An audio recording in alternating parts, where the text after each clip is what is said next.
یہ کہتے ہیں کہ کسی نے مذاق میں یوں کہا کہ میں عمرے پر گیا تو کعبۃ اللہ کے اتنے چکر لگاؤں گا کہ کعبے کو بھی چکر آ جائے گا۔ وہ سارے ہنس پڑے، کیا حکم شرع ہوگا؟ دیکھیں، نظر فقہا میں یہ کلمہ کفر ہے، کیونکہ اس میں کعبۃ اللہ کی توہین اور تحقیر کا سا پہلو ہے۔ اگر آپ یہی جملہ اپنے والد صاحب کے بارے میں کہیں کہ میں گھر میں اتنے چکر لگاؤں گا میرے ابا بھی چکرا جائیں گے، تو سننے والا کہے گا یہ اچھی بات نہیں، والد صاحب کے لیے ایسے جملے استعمال کرنا، اور کعبے کی بہت بڑی عظمت ہے۔ میں یہ نہیں کہہ رہا ہوں کہ معاذ اللہ مرتد ہو گیا۔ جب فقہا یہ کہتے ہیں، فقہا کا قول آ جائے گا، یاد رکھیں جب لفظ فقہا آ جائے گا کہ انہوں نے اس کو کفر قرار دیا یا ان کی نظر میں کفر ہو سکتا ہے، تو اس کا مطلب ہوتا ہے آدمی مرتد نہیں ہوتا، لیکن احتیاطاً تجدید ایمان، تجدید نکاح کا حکم ہوتا ہے۔ اس کے سابقہ اعمال برباد نہیں ہوتے، اس کا نکاح نہیں ٹوٹتا، لیکن احتیاطاً کہتے ہیں کہ تجدید ایمان، تجدید نکاح کریں۔ آج کعبۃ اللہ کا اتنا مذاق اڑایا ہے، کبھی بھی شیطان آپ کو نیچے نہیں رہنے دے گا، اس سے آگے مذاق کی طرف لائے گا، پھر آپ اللہ کا مذاق اڑائیں گے، یا معاذ اللہ غیر ارادی طور پر نبی کریم صلی اللہ علیہ وسلم کے بارے میں بھی آپ کی زبان سے جملے نکلوا دے گا، اور پھر بعد میں آپ بہت زیادہ پچھتائیں گے، اور خدا نہ خواستہ ارتداد بھی ہو سکتا ہے کہ آدمی دار اسلام سے حقیقتاً خارج ہو جائے، سابقہ زندگی کے تمام اعمال برباد ہو جائیں۔ اس لیے خدا را ایسا نہ کریں۔ جس بھائی نے یہ کہا اور جتنے اس مذاق پر ہنسے، ان سب کے اوپر تجدید ایمان اور تجدید نکاح کرنا لازم ہے۔ بسم اللہ الرحمن الرحیم۔ ایک بچی نے کویسچن کیا تھا کہ کیا جب ہم وضو کر رہے ہوں تو پیر کی انگلیوں کا خلال اس الٹے ہاتھ کی چھوٹی انگلی سے ہی کرنا ہوتا ہے یا دوسری انگلی سے بھی کر سکتے ہیں؟ دیکھیں، سنت تو یہ ہے، جو سنت مستحبہ لکھی ہے وہ یہی کہ چھوٹی انگلی سے کریں، لیکن اگر آپ مطمئن نہیں ہو پا رہی تو دوسری انگلی بھی الٹے ہاتھ کی یوز کریں، تو دوسری انگلیاں بھی یوز کر سکتے ہیں، لیکن چھوٹی ہی مستحب ہے۔ پانی ڈالا تو ضروری نہیں ہے کہ فوراً داڑھی کی جڑوں تک پانی پہنچ جائے۔ مسئلہ یہ ہوتا ہے، جیسے میں نے بھی آپ کو بتایا کہ چہرے کو، داڑھی کو دبائیں، جو چہرے کے دائرے میں بال نظر آ رہے ہیں ان کو دھونا فرض ہے، یعنی یہ چہرے کا حصہ ہے گویا کہ، اور نیچے والے بال چہرے کا حصہ نہیں کہلاتے ہیں۔ اب دیکھا جائے گا کہ داڑھی گھنی ہے یا چھدری ہے۔ اگر گھنی ہے تو صرف بالوں کی جڑ تک پانی کا پہنچنا کافی ہے، چاہے نیچے کی کھال دھلے یا نہ دھلے، لیکن اگر ہلکی داڑھی ہے پھر نیچے کی کھال کا دھونا بھی فرض ہے۔ اس لیے داڑھی والے حضرات جو ہیں وہ وضو کرنے میں تھوڑا سا، جب داڑھی دھوئیں تو تھوڑا سا مبالغہ کریں، تاکہ یہ اطمینان ضرور ہو جائے کہ ہلکی داڑھی والے کی کھال تک اور گھنی داڑھی والے کے بالوں کی جڑ تک پانی پہنچ چکا ہے۔ رحمت کونین صلی اللہ علیہ وسلم نے ارشاد فرمایا کہ جس نے عشاء جماعت سے پڑھی اور پھر فجر کو با جماعت پڑھا تو اللہ تبارک و تعالیٰ اس کو شب بھر کی عبادت کا ثواب عطا فرمائے گا۔ ایک بھائی نے پوچھا تھا کہ کیا ناپاکی کی حالت میں دم کیا ہوا پانی جسم پر مل سکتے ہیں برکت کے لیے یا نہیں؟ جی بالکل مل سکتے ہیں، اس میں کوئی حرج نہیں ہے۔ ناپاکی سے مراد دیکھیں، اگر تو بے وضو پن ہے، حالت جنابت ہے، حالت حیض و نفاس ہے، تو یہ وہ ناپاکی ہیں جو چھٹ کر لگتی نہیں ہیں، اس میں کوئی بدن ناپاک نہیں ہوتا۔ شریعت کہتی ہے کہ یہ شخص اس وقت ناپاک ہے اور نماز پڑھنے کا اہل نہیں ہے، اسی لیے ان کو نجاست حکمیہ کہتے ہیں کہ شریعت نے ایک حکم دیا ہے، اس وجہ سے نجاست، اور اس کی پہچان اور اس کی تعریف یہ ہوتی ہے کہ نجاست حکمیہ وہ ہوتی ہے جو نظر نہیں آتی، وہ کسی اور، اس کا اثر کسی اور تک نہیں پہنچتا، اس کا رنگ وغیرہ نہیں ہوتا، اس کی کوئی سمیل نہیں ہوتی، تو لہٰذا ظاہری بدن آپ کا پاک ہے۔ لہٰذا اگر فرض کر لیں حالت جنابت میں کسی کے ہاتھ پہ پسینہ آیا اور وہ پسینہ آپ کے ہاتھ پر لگ گیا، آپ کا ہاتھ پاک رہے گا۔ اس لیے نبی کریم صلی اللہ علیہ وسلم نے ایک دفعہ سیدہ عائشہ صدیقہ رضی اللہ تعالیٰ عنہ سے فرمایا کہ یہ ایک کپڑا مسجد میں رکھ دیں، تو انہوں نے عرض کیا رسول اللہ میں تو اس وقت ایام میں ہوں۔ سرکار نے ارشاد فرمایا کہ حیض آپ کے ہاتھ میں تو نہیں ہے، تو یہ، اور اسی طرح سرکار صلی اللہ علیہ وسلم سیدہ عائشہ صدیقہ رضی اللہ تعالیٰ عنہ کی گود مبارک میں سر رکھ کے بعض اوقات قرآن تلاوت فرمایا کرتے تھے۔ وہ کہتی ہیں میں اس حالت میں سرکار کے سر میں کنگھا کیا کرتی تھی، بعض اوقات میں پانی پیتی، سرکار جہاں سے میں نے پانی پیا اور میں اس حالت میں ہوتی تھی، اور سرکار وہیں اپنے لبھائے اقدس رکھ کر پانی پیا کرتے تھے اظہار محبت کے لیے۔ تو خلاصہ کلام یہ کہ بدن ظاہری اعتبار سے پاک ہوتا ہے اور حکمی لحاظ سے ناپاک ہوتا ہے، اسی لیے اس حکمی لحاظ سے ناپاکی کو دور کرنے کے لیے غسل وغیرہ کیا جاتا ہے، تو لہٰذا اگر دم کیا ہوا پانی جسم پہ لگایا اس میں کوئی بے ادبی نہیں ہے۔ بھائی نے کہا کہ ہمارے ہاں قریب 2 مساجد ہیں جن میں نماز کے اندر چند چیزوں کے اندر 30 منٹ کا فرق بن جاتا ہے، ایسا فرق آتا ہے، تو یہ کہتے ہیں کہ اگر ہم ایک مسجد میں بیٹھے ہیں اور دوسری والی جو قریبی مسجد ہے اس میں مثال کے طور پر اذان ہو گئی اور ہمارے ہاں بھی اذان نہیں ہوئی، تو کیا ہم سنت ادا کر سکتے ہیں؟ جیسے ظہر کی اذان وہاں پہلے ہو گئی تو ہم نے پہلے سنت اس اذان کی بنا پہ ادا کر لی، جبکہ یہاں پہ اذان ہونی ہے۔ دیکھیں، نماز کا مسئلہ تو یہی ہوتا ہے کہ ایک تو گھر کا مسئلہ ہوتا ہے کہ جو بھی قریبی مسجد کی اذان ہو جائے آپ اس پہ گھر میں سنت وغیرہ ادا کر سکتے ہیں، جیسے بہنیں وغیرہ ہماری ہوتی ہیں، اور اگر مسجد میں ہوں تو افضل اور اولیٰ یہی ہے کہ آپ جس مسجد میں تشریف فرمائیں پہلے اس کی اذان ہونے دیں، اس کے بعد آپ سنت وغیرہ ادا کریں۔ لیکن اگر آپ کسی دوسری مسجد کی اذان پر جبکہ وقت شروع ہو چکا ہو اگر آپ سنت ادا کریں گے تو بالکل وہ ادا ہو جائے گی اور اسی نماز کی سنت کہلائے گی۔ اپنی مسجد میں اذان سے پہلے اگر سنت ادا کریں تو اس کا مطلب یہ نہیں ہے کہ ہوئی نہیں، وقت ہو جائے اور اذان کہیں نہ کہیں ہے تو پھر ٹھیک ہے، آپ سنت ادا کر سکتے ہیں۔ ویسے تو اذان کے بغیر بھی آپ ادا کر سکتے ہیں، لیکن افضل اور اولیٰ یہی صورت ہوتی ہے کہ اذان ہو جائے پھر آپ سنن، نوافل اور فرائض وغیرہ ادا کریں۔ ایک بھائی نے کویسچن کیا تھا کہ قرآن کم از کم کتنا پڑھا جائے تو یہ کہلائے گا کہ قرآن پڑھا؟ ایک لائن، ایک رکوع، ایک آیت، یا اس سے کچھ زائد کیا؟ دیکھیں، لفظ قراءت جو ہے جس کا معنی ہوتا ہے پڑھنا، کلام عرب میں جب اور خاص طور پہ قرآن کے بارے میں یہی کہا گیا ہے کہ جب کہا جائے کہ قراءت کی تو کم از کم اس کا اطلاق ایک آیت پر ہوتا ہے۔ تو اگر آپ نے ایک آیت پڑھ لی تو یہ قرآن پڑھنا کہلائے گا، ٹھیک ہے۔ اب بہرحال اب آپ جتنا زیادہ پڑھنا چاہیں، لیکن صرف اگر ایک آپ نے آیت پڑھ لیتے ہیں تو یہ قرآن پڑھنے والا کہلائے گا۔ ایک آیت سے گویا کہ کم کیا تو یہ لفظ ادا کرنے والا ہے، اگرچہ ہم عرف عام میں کہیں گے کہ اس نے قرآن کی آدھی آیت پڑھی، لیکن حقیقتاً قرآن پڑھنا کم از کم ایک آیت پڑھیں گے تو وہ کہلاتا ہے، اسی کو قراءت کہتے ہیں۔ تو باقی جتنا زائد آپ پڑھنا چاہیں کوئی مسئلہ نہیں ہے۔ یہ بھائی نے کویسچن کیا ہے کہ مسجد تعمیر ہو رہی ہے تو عارضی طور پہ ایک میدان میں جماعت قائم کی گئی ہے تو کیا ہمیں مسجد کا سا ثواب ملے گا؟ تو جی بالکل ملے گا۔ جب کسی صحیح عذر کی بنا پر آپ مسجد میں نماز ادا نہیں کر پاتے ہیں، جس سے عیدین ہوتی تھی، نبی کریم صلی اللہ علیہ وسلم عیدگاہ میں عید کی نماز پڑھایا کرتے تھے، تو وہ بالکل آپ کو سنت کا ثواب بھی ملے گا، جماعت کا مکمل ثواب ملے گا۔ تو اسی طریقے سے عارضی طور پر ایک صحیح شرعی عذر کی بنا پر آپ مسجد کی جماعت کو میدان کے اندر لے گئے ہیں تو وہاں مکمل انشاءاللہ مسجد کا ثواب حاصل ہوگا۔ انہوں نے کہا کہ بہت سے لوگ اگر فرض کر لیں کوئی جنبی شخص ہے وہ اس تالاب میں اتر گیا تو تالاب کا پانی پاک رہے گا یا نہیں، اور اسی طرح بہت سے لوگ اترتے ہیں، اب کوئی پتہ نہیں پاک ہوتا ہے ناپاک ہوتا ہے تو پانی کا کیا شرعی حکم ہوگا؟ دیکھیں، پہلی بات تو یہ کہ اللہ تعالیٰ نے جو یہ فرمایا کہ هو الذی خلق لکم ما فی الارض جمیعا، اللہ تعالیٰ نے وہی ذات ہے، اللہ تعالیٰ کی ذات وہی ہے جس نے دنیا میں جو کچھ ہے یا زمین پہ جو کچھ ہے تمہارے نفع کے لیے پیدا کیا ہے۔ اور کئی دیگر احادیث اور آیات کا خلاصہ یہ ہے کہ نفع انہی چیزوں سے اٹھا سکتے ہیں جو پاک ہوں اور حلال ہوں۔ اس کا مطلب ہے ہر چیز تقریباً اولاً پاک ہی ہوتی ہے، حلال بھی ہوتی ہے، پھر کسی وجہ سے وہ حرام بنتی ہے یا وہ ناپاک ہوتی ہے۔ اس آیت کے تحت ثابت ہے کہ ہر چیز کو پاک مانا جائے گا۔ ہاں، جیسے گندگی ہوتی ہے، نجاستیں ہوتی ہیں، یہ اصلاً ہی ناپاک ہوتی ہیں، لیکن باقی چیزیں مثلا اب یہ پانی ہے، اس آیت کے تحت اس کو پاک ماننا واجب ہے۔ جب تک کہ یہ ثابت نہ ہو جائے کہ واقعی اس میں کوئی نجاست گری ہے، اس کو پاک ہی مانا جائے گا۔ اب آپ کا یہ گمان ہے، خالی ظن ہے کہ شاید کوئی ناپاک آدمی وہاں پہ چلا گیا ہو جس کے جسم پہ کوئی ظاہری نجاست ہو تو ایسا ہو گیا ہو، تو اگر ایسا فرض کر لیں ہوتا بھی تو خالی ظن سے ہم اس پانی کو ناپاک نہیں کہہ سکتے، کیونکہ آیت سے ہر چیز کا پاک ہونا یقینی طور پہ ثابت ہوا، اور یہاں آپ کا صرف ایک گمان ہے، اور ظن یقین کو زائل کرنے کی صلاحیت نہیں رکھتا۔ مشہور ضابطہ ہے کہ الیقین یزول بالیقین، یقین یقین سے ہی زائل ہوگا، تو کوئی یقینی دلیل لے کر آئیں۔ اور یہ بھی ضابطہ ہے کہ الیقین لا یزول بالشک، یقین شک سے زائل نہیں ہوتا، لہٰذا وہ پانی پاک۔ دوسری چیز یہ ہے کہ اگر وہ تالاب اتنا بڑا ہے کہ دہ دردہ ہے، یعنی دہ دردہ یا اس سے بڑا ہے، دہ دردہ وہ ہے جس کے لمبائی چوڑائی کو ضرب کریں تو حاصل ضرب 225 فٹ آ جائے،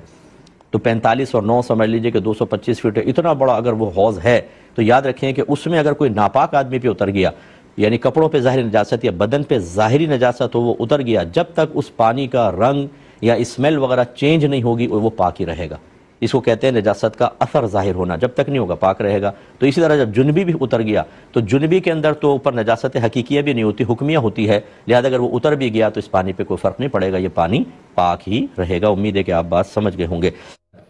ایک انہوں نے کہا کہ ہماری بھابھی جو ہیں وہ پہلے وضو کرتے ہوئے پہلے الٹا پیر دھوتی ہیں، اس کے بعد سیدھا پیر دھوتی ہیں، تو کیا حکم شرع ہوگا؟ دیکھیں، وضو تو ہو جائے گا لیکن خلاف سنت ہوگا، اور جو کام نبی کریم کے طریقے کے خلاف ہو اس کو اپنی عادت بنا لینا، پھر اس پہ ڈٹ جانا، پھر اس پہ کسی کی ہدایت قبول نہ کرنا، اس میں ضد دکھانا، یہ کوئی نفع والی چیز نہیں ہے۔ آپ کے نبی کا عمل ہے، اس کے مقابل میں اگر آپ کی ضد پیدا ہو رہی ہے تو اس کا مطلب ہے محبت اور عشق میں بھی کمی ہے، ادب میں کمی ہے، اور اللہ کی اور رسول کی اہمیت اتنی نگاہوں میں نہیں ہے۔ اگر ایک آدمی بے خیالی میں کر رہا ہو نا کہ علم نہیں ہے تو چلو جہالت ہے، یہ بھی غلط ہے لیکن کم ہے، لیکن جان بوجھ کر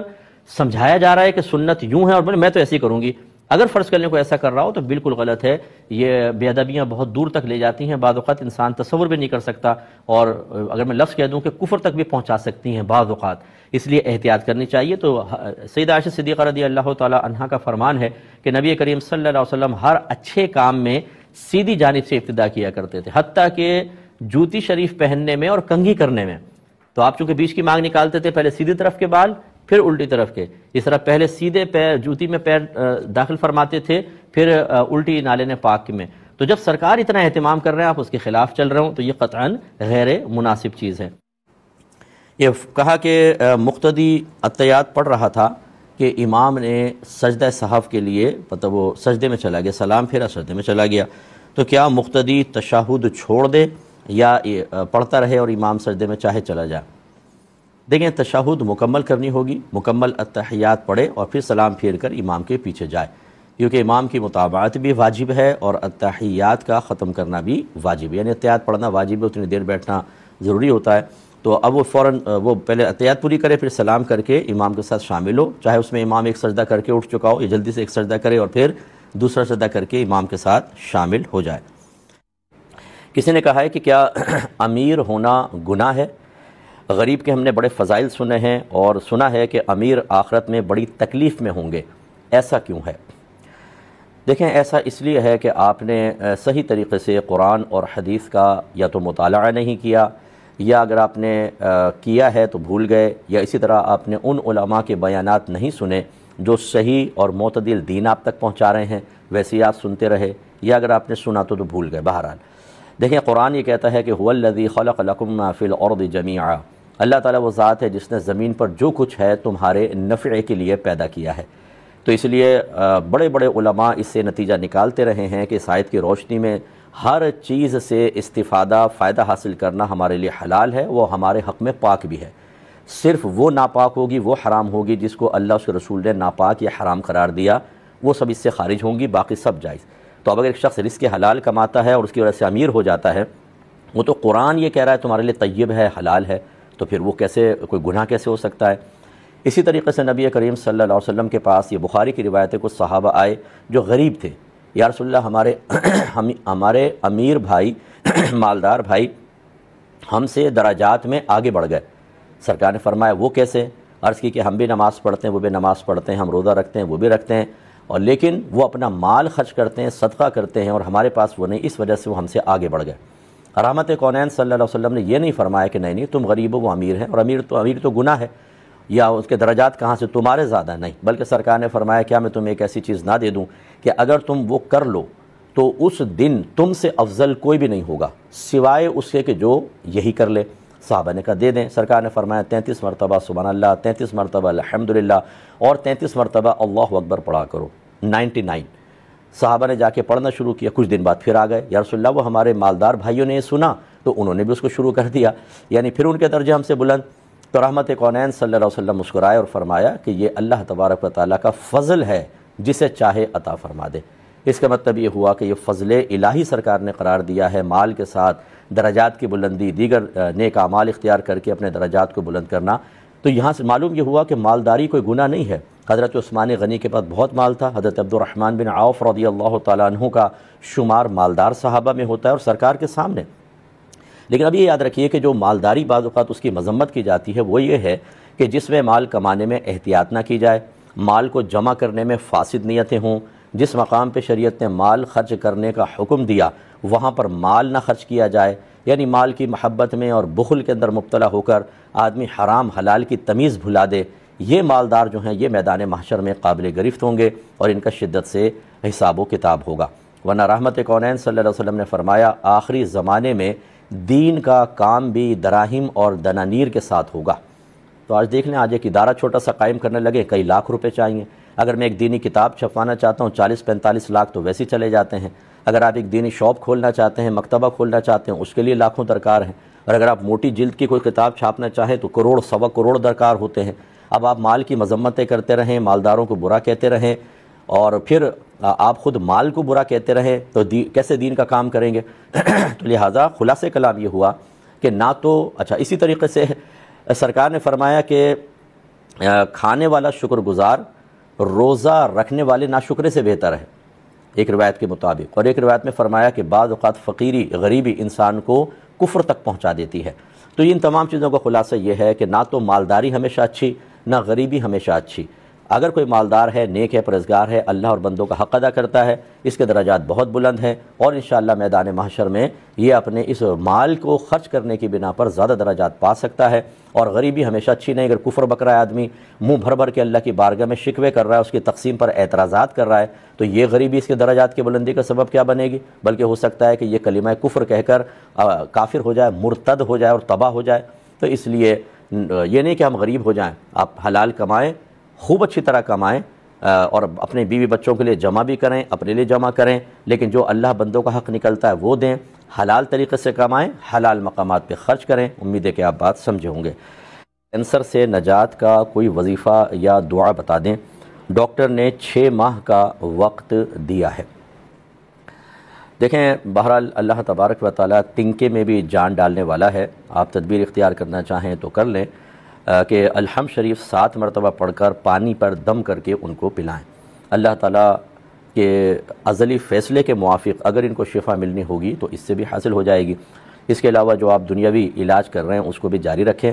اگر اللہ نے شفا دینی ہوگی تو ٹھیک، لیکن ایسی کوئی بھی دعا، ایسا کوئی بھی وظیفہ نہیں ہے کہ آپ اپنی مرضی کے موافق اس سے رزلٹ لینا چاہیں تو لے لیں۔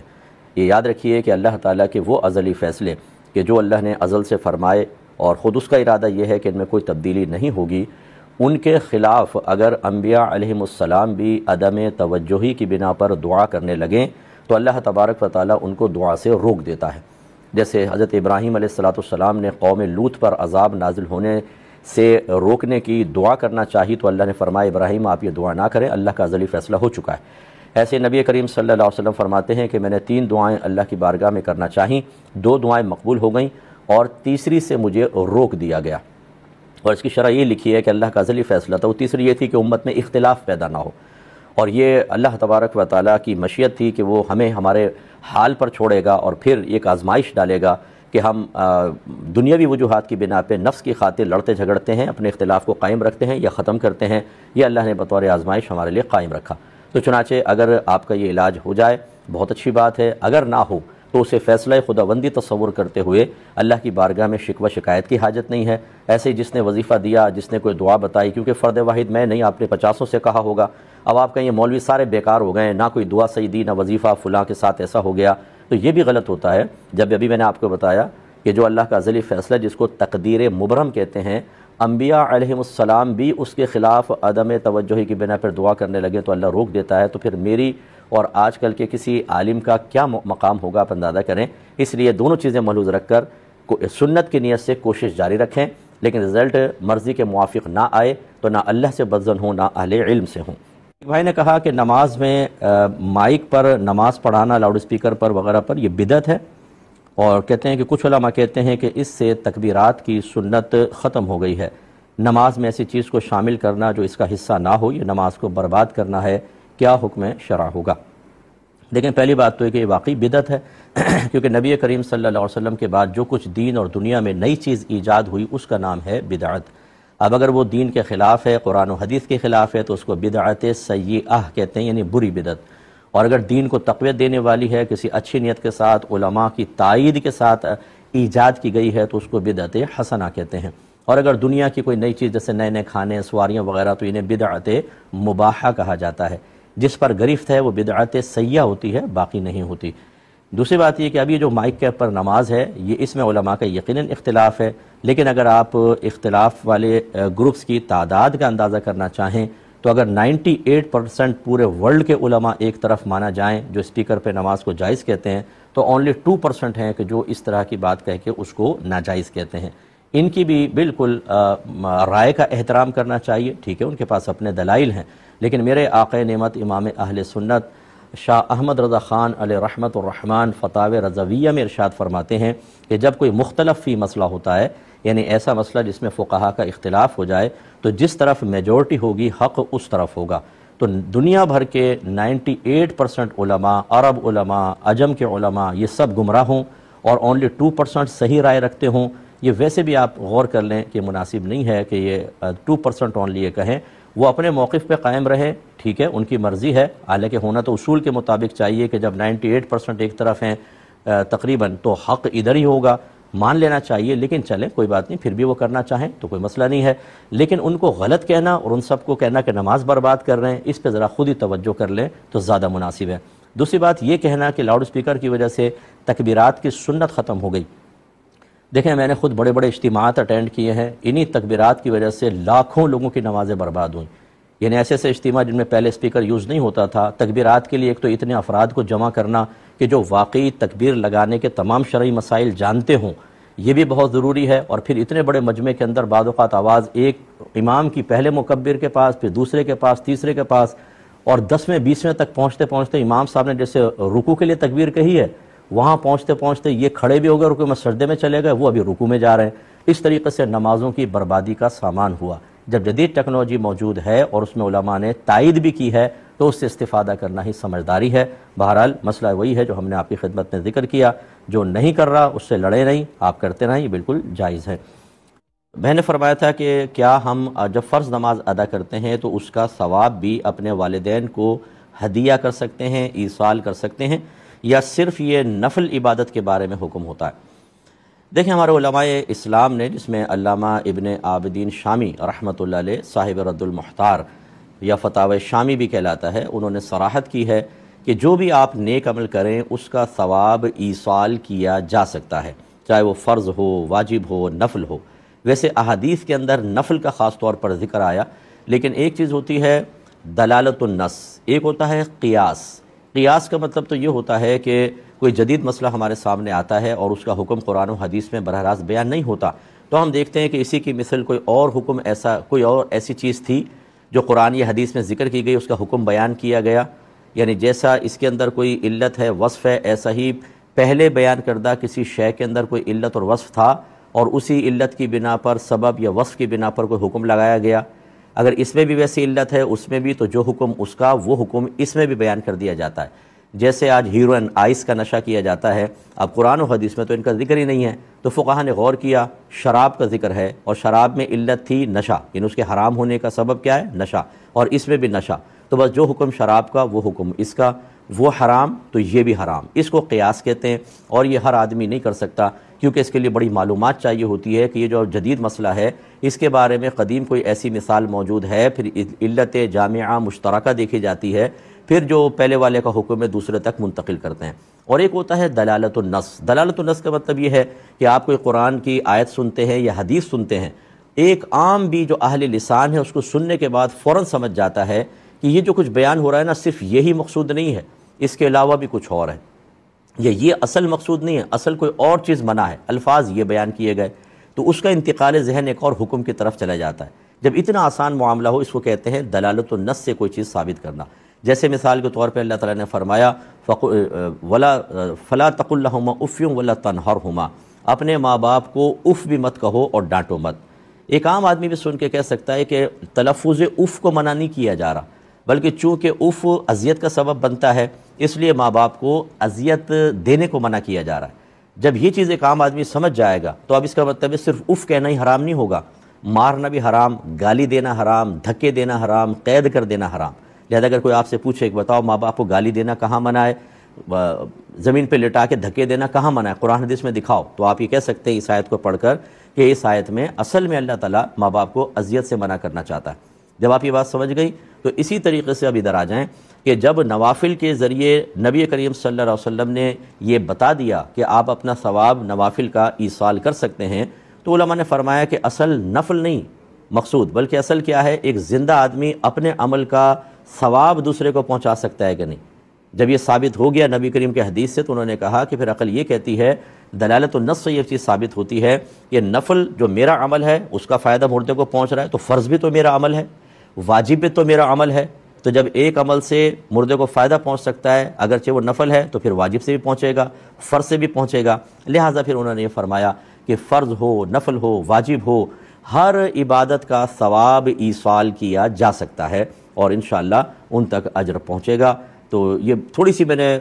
بڑی مشکل بحث تھی، یہ ہمارے اصول کے اندر پڑھاتے ہیں، لیکن کوشش کی کہ تھوڑا آسان کر لیا جائے۔ ایک مثال اور میں دے دیتا ہوں، نبی کریم صلی اللہ علیہ وسلم نے فرمایا جب بچہ 7 برس کا ہو جائے تو اسے نماز کا حکم دو، اور 10 برس کا ہو جائے تو مار کر نماز پڑھاؤ۔ فقہاء نے فرمایا جو حکم نماز کا ہے نا وہی روزے کا بھی ہونا چاہیے۔ وہ انہوں نے دلالت النص سے ثابت کیا، اور اس کی وجہ کیا ہے؟ وہ کہتے ہیں کہ سرکار نماز کے بارے میں فرما رہے ہیں کہ 7 برس کا ہو تو نماز کا حکم دو، حالانکہ ابھی تو فرض نہیں ہوئی۔ کیوں؟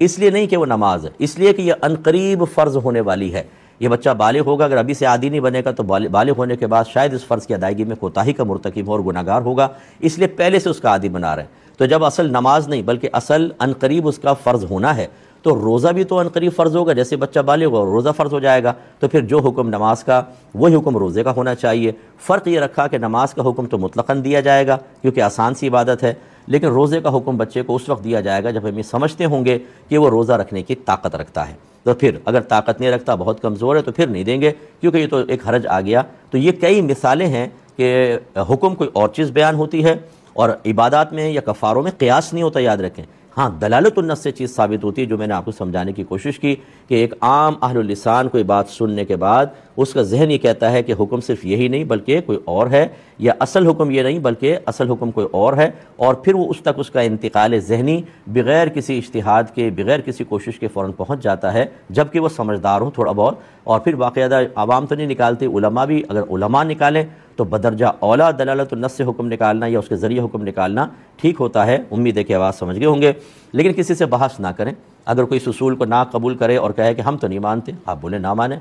ہمارے علماء نے بیان فرمایا، ہم کرتے رہیں گے۔ دیکھیں گے میدان محشر میں کہ ہمارے اکابرین نے دلالت النص سے جو حکم نکالا اس کا کیا بدلہ ان کو حاصل ہوتا ہے۔ امید ہے کہ نقصان تو کوئی بھی نہیں ہے، فائدے کا پہلو ہو سکتا ہے نا، تو بحث کیے بغیر آپ عمل کر سکتے ہیں، کسی کو برا بھلا نہ کہا جائے۔